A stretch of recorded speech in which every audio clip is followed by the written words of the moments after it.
Loving Canada, met Furious and GSP. John, it's like you said, GSP is friendly, fantastic image of a martial artist, but to be honest, I love the gangsta attitude too, baby. Josh, this is for you. I smash everyone. Bring it. Hams up, baby. Oh, shiz, buddy, shiz. I know people are thinking that I've got something against Hamza. I have nothing against Hamza. Well, John, I did another little quick small show with my buddy, and the headline reads, fraud check for Shemaev. Will it be considered like a fraud check if he loses the DDP? Let me ask you. I'm asking you the question. No, he's not a fraud. Okay, can I ask you why? Here, I look at it this way. First off, I knew who Khamzat was before he was in the UFC, and he was one of those guys you looked at and you said, "Hey, this guy can fight. This guy's good." And the real question was, most of his fights didn't go very long, and so everybody in the gym, and you know what gym talk is, but everybody in the gym that worked out with him that I had talked to said, "Hey, the guy can go forever. He's got a gas tank. He can go." But then COVID happened. He got really sick, and he hasn't had the ability to really sustain himself in a fight where he looked good in the later rounds. He's looked really good in the beginning, but the later rounds, he's just, hasn't performed in the way that you go, okay, you know what? He can go the distance and be good, because we've only seen him in 3-round fights.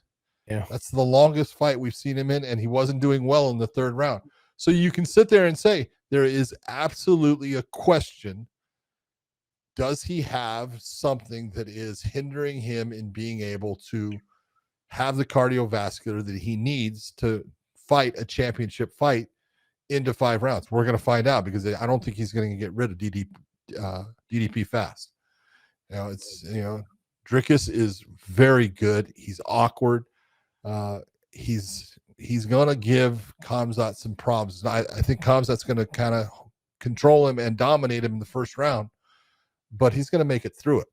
And then as the fight progresses, we're going to see exactly where Khamzat's at. So is it, if he loses the fight, does it mean that he's not a good fighter? No, he's a hell of a fighter. He's a hell of a fucking goddamn fighter. He's got that ton of skill.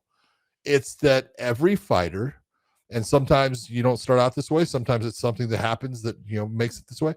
Every fighter has their downfall. Every fighter has their weakness.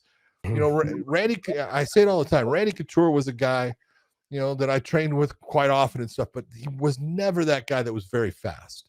He was never that guy that was physically super strong. He was never that guy that you looked at and you went, God damn, man, that's scary as far as the way he does that.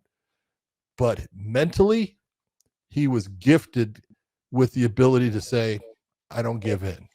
Where you had other people that physically, they were gifted by God with everything, but mentally, they were weak. Yeah. So, well, I don't think that he is weak. Mentally weak. I don't think that at all. No, I don't think that's not what you're saying. But I'm saying everyone's got their liability when it comes to the fight game. This is what I think is going to happen if he does lose. They're going to go back. All the people that said, no, he's this, he's that, whatever it is, they're all going to go back, and then they're going to start saying, oh, well, he got dropped by Gilbert in the 3rd. He got tired. And then, when he fought Kevin Holland, he actually didn't make weight. He missed weight by 11 pounds. Kevin Holland made weight for 170, and then it took the fight, made a lot of money. The Whitaker thing, his teeth had already been pushed in. They're going to start going back through all of these things and displaying it out as if like maybe he was a fraud. That's what they're going to do. So John, I'm simply throwing this out there. Yeah. I haven't seen a big enough sample size on him, and I know I get criticized for that. And I really don't give a shit, because bottom line is when you're getting rid of guys so fast like he is, I like to see more. And I say that about everybody. I say that about every single fighter that is that good and having such a great experience inside the UFC and being able to dominate the way that they are. I need to see a little bit more, and that's okay. I said the same thing about Ilia Topuria. I needed to see it just a little bit more. You know, and I saw it with the Max Holloway fight. I thought it was ill-advised for him to go down, and I think that that had an effect on him. But that doesn't take away from the fact that Ilya's got power. He's got tight boxing. He's got great defense. You know, and he can land that shot. So I'm looking at this fight. I think DDP, obviously, we all know he's got to survive. But I want people to start thinking, like, if he does get finished, if he does lose to DDP in rounds 3, 4, 5, whatever it is, like, are people going to start saying that he was a fraud? That's what I want to know.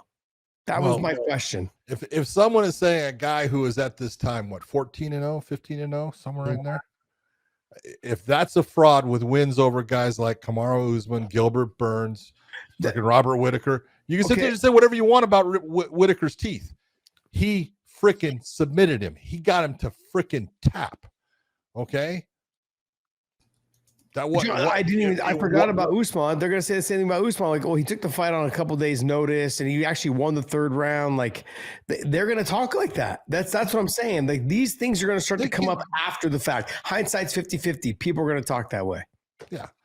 But I look at it, you're looking at a guy who is in a position where, I mean, submission wise, he's great.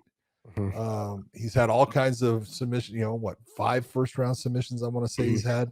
He's got power in his hands. He's got a bunch of TKOs, KOs and TKOs. You can take a look at his fight with Mershart and look at what happened. Boom. That was what, 15, 20 seconds? I mean, whatever anyone wants to say, all I'm going to say is anyone can lose. He hasn't. Okay, but anyone can. And if he does, it still doesn't mean, that he is, a fraud. The word fraud with, his ability to fight is just ridiculous. I'm going to say this. Go ahead. Be prepared. If he does lose, look for everyone to use that on their thumbnails. Fraud check. Watch out for it. I'm calling it here first. If he loses, it's going to come out. I'm going to be honest, man. I mean, we're probably going to use it. I talked about it so much. We're probably going to use that. Did Chimaev get fraud checked? Was this a fraud? It's going to say fraud check on there for sure. Okay. Absolutely. Okay. Everyone did it with Bo Nickel. We did it first, on Sunday morning or whatever. Next, it was on everybody's thumbnail. I'm not saying they took the idea from us. I'm simply saying that's how fast the media works. They loved him 1 second. Next second, it was fraud check. This episode is brought to you by BetUS. Make sure you guys YouTube 150 for the promo code. Also, Element, use the link in the descriptions down below. Any product you buy from there, they will send you a bonus package of product if you use our link down below. Element's amazing, man. I love it. And I want to say thank you, man. Thank you guys so much for continuing to support us.